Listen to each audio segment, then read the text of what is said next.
Magandang araw po, Senator Marcolita, Rodante Marcolita. Ako po si Engineer Angelito Mendoza ng Barangay Manalongon, Santa Catalina, Negros Oriental. Isa po akong maliitang kontraktor at may dalawang quarry area operator.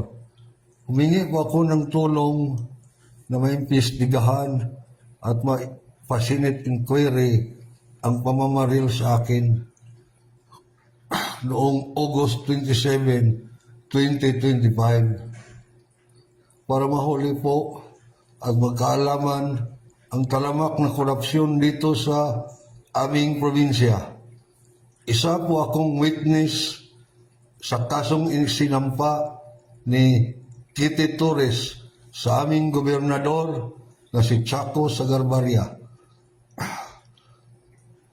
at mga tauhan niya dahil sa korupsyon, extortion at operation. Mahigit 3 taon na kaming iniipit nila. Bago nangyari ang pamamaril sa akin, nakapile na po ako sa National Bureau of Investigation sa Manila, at saka sa National Office of the Ombudsman, Visayas. Sana matulungan niyo po ako na mahuli ang salarin at